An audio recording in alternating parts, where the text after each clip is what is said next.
And welcome once again to the YouTube channel of Shri Vashisht Vidyalaya. Well, today's topic is an elementary school classroom in slum. This is a poem in class 12 CBSE. Before we go on with this poem, it is very important for us to talk about the poet of this poem, who is Stephen Spender. Stephen Harold Spender. Stephen Harold Spender was an English poet, novelist and essayist who mainly wrote about social injustice and class differences. Yes, this modern poet, his style was modern poetry and he belonged to the modern era of poetry. His main theme and the major works of his always belonged to the social indifference, the social differences and the social inequalities. He always wrote about what we call the difference between the rich and the poor, what we call the difference between the high class society and the lower class society.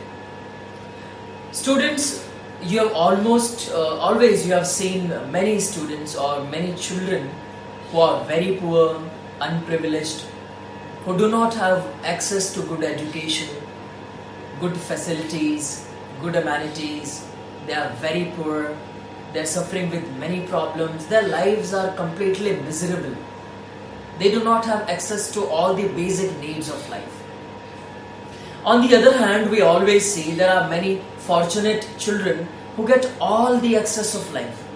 They are well privileged, they get better quality education, they get better food, good shelter and all the facilities of life. This difference between those poor students and these students who get all the facilities, this is what we call the class difference. This is what we call the social injustice. Now, the students who get all the facilities, the children who get all the amenities, proper food, proper education, shelter, they always flourish. They come out as good citizens of a country. But what about those students, what about those children who do not get even proper food? They do not get proper living facilities. They do not get better quality education. They do not get all the privileges of life. How do they come across their life? What do they become in life and what do they do in the life? How do they grow up? What do they yield to the society? And what kind of citizen do they become when they grow up? We have never thought about this. This difference between lives of the children, or this difference between the lives of people, is what we call social injustice and the class difference. Our poet, the poet of this poem, Stephen Spender, in all his work, he mainly wrote about the social indifference, he mainly wrote about the social differences and the class injustice. How does it all happen? The coming poetry, which we are going to talk about, is one such work of Stephen Spender, where he is talking about a classroom, an elementary school classroom, which is located in a slum. We all know slum is an area where many poor people live, the people who do not have proper housing facilities, the people who do not have proper jobs, good jobs, or they do not have an access to many amenities. That area is what we call a slum. This poetry is a work of Stephen Spender, where the poet gives a vivid description of a classroom of an elementary school which is located in a slum. We can get a clear idea what kind of students we can see in such classroom. All poor students, the students who do not have proper amenities, who do not have basic amenities, the students who are victims of malnutrition, the students who have lots of diseases, the students who are very skinny and victims of lack of food. Exactly. Stephen Spender gives a vivid description of such classroom, and also he gives the description of such students who are sitting in that classrooms. How kind of classroom is that? and how kind of mentality. The poet gives a vivid description of outer as well as inner look of those students. How do those students look and how do those students feel?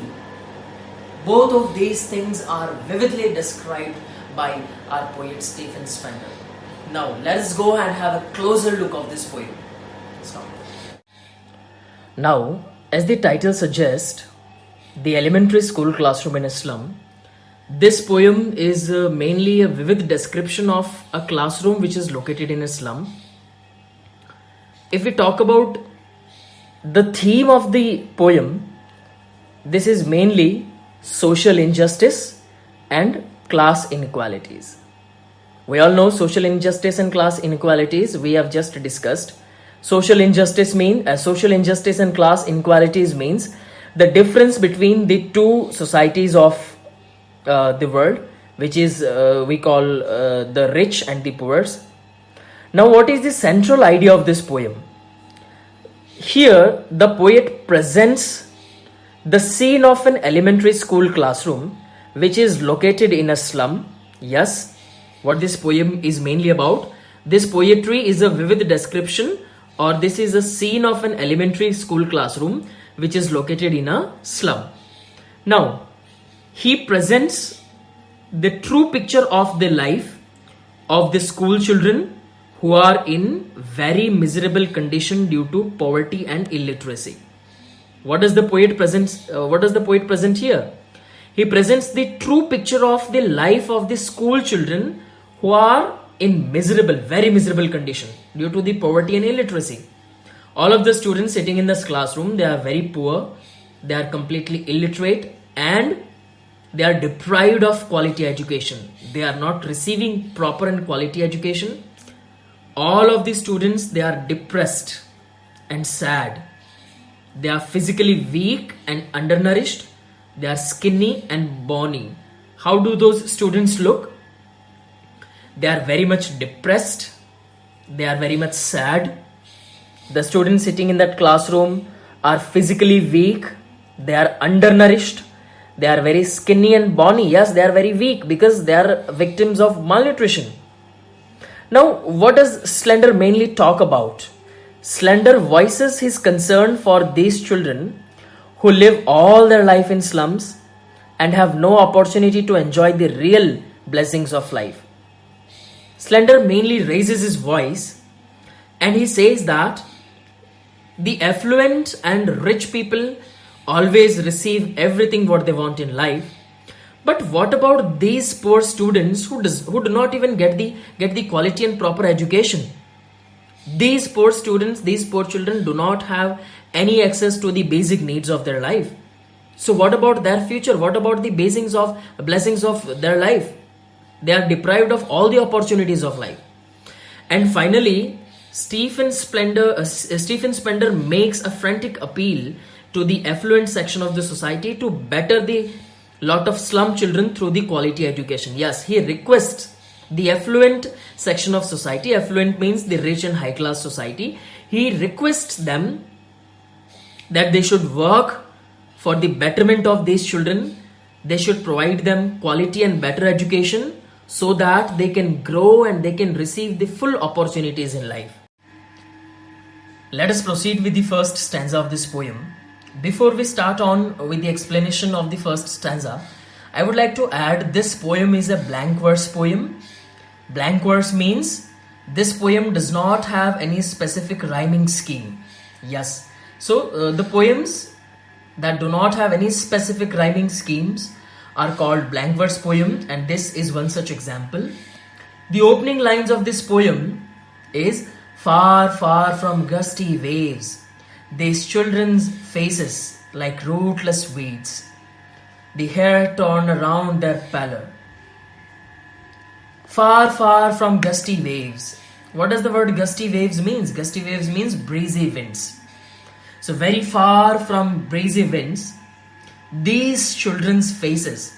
Who are these children's? These are the children who are sitting in the classroom of an elementary school. These are the students of that elementary school's classroom. which is located in the slum.